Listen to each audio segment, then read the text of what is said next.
continuer notre TP avec notre fonction de consommation. Aujourd'hui, nous allons voir comment on peut estimer cette équation-là sur EViews. Donc, la dernière fois, on a vu comment on importe, comment on génère des variables et comment on fait des graphiques et des statistiques. Donc, lorsqu'on a généré nos trois variables, donc les variables du modèle, alors pour estimer donc l'équation, il suffit de sélectionner les variables en commençant par la variable expliquée. Donc on commence par la variable expliquée. Ici c'est Lcons lors de la consommation. Donc je clique sur la variable Lcons d'abord et je maintiens donc la touche FN enfoncée et je clique maintenant sur le PIB. Attention, comme ça. Je clique sur le PIB et ensuite sur l'IPC. L'ordre n'est pas vraiment important pour les variables explicatives, mais il faut commencer par Lcons. Et ensuite on fait clic droit, on reste donc dans la sélection et on fait clic droit, on fait Open as Equation. Voilà, donc l'équation apparaît directement ici. Voilà. Donc je reprends. Donc on commence par cliquer sur la variable endogène, ensuite les variables explicatives. Voilà, et on fait clic droit, Open as Equation. On peut aussi utiliser le menu qui est là, Quick Estimate Equation. Mais voilà, là il va ouvrir une fenêtre, seulement qu'ici on doit taper maintenant, on doit saisir le nom des variables en commençant par la variable expliquée. Vous voyez, là c'est un peu plus compliqué. Voilà, donc on tape Lcons et puis LPIB. Bon, là ça prend un peu de temps. Donc c'est pour aller vite que donc on vient ici, on sélectionne comme ça et puis comme ça on fait un clic droit, Open as Equation. Comme ça nous fait gagner un peu de temps. Donc voici donc le modèle qui est là, donc log_cons, donc qui dépend du PIB et l'indice des prix. Le C que vous voyez là, ça c'est la constante. Voilà, donc c'est la constante qui est là. Donc quand on va estimer ce modèle là, la constante sera stockée dans le paramètre que vous voyez ici dans le workfile qui est noté ici bêta. Donc pour estimer l'équation, vous venez donc par le bas ici, vous avez ici la méthode économétrique sur EViews. Quand vous déroulez, vous avez donc un ensemble de méthodes ici. Donc vous avez donc les moyennes carrées ordinaires, least square qui est là, les moyennes carrées. Vous avez donc les doubles moyennes carrées, la méthode des moments généralisés, etc., etc. Donc ici, nous allons donc prendre les moyennes carrées, donc least square.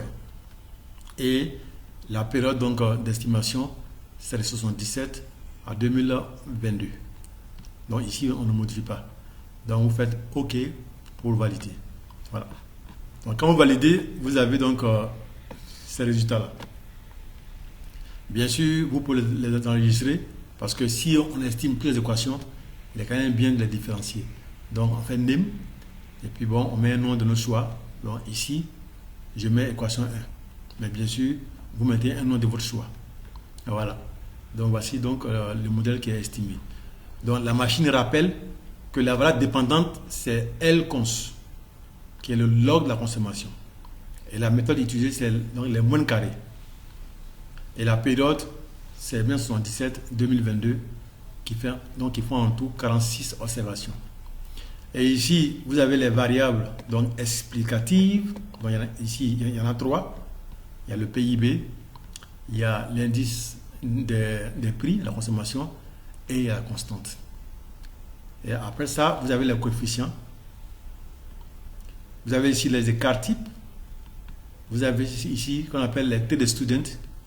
Vous avez ici les probabilités.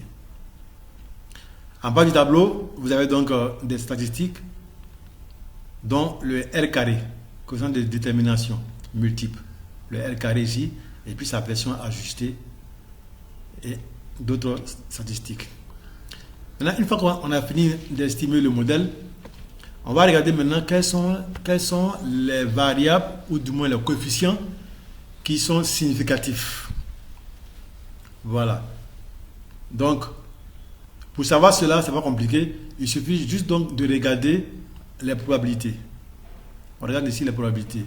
Donc, lorsque la probabilité qui est là est supérieure à 0,05, donc 5%, qui est donc le seuil qu'on choisit. Habituellement, on prend 5%, 10% ou bien 1%. Mais ici, on va travailler avec 5%. Donc, quand la probabilité est supérieure à 5%, alors on conclut que le coefficient n'est pas significatif. Mais quand la probabilité est inférieure à 5%, alors le coefficient est significatif. Par exemple ici, donc le coefficient de la variable PIB a une probabilité qui est presque nulle. Donc c'est inférieur à 0,05.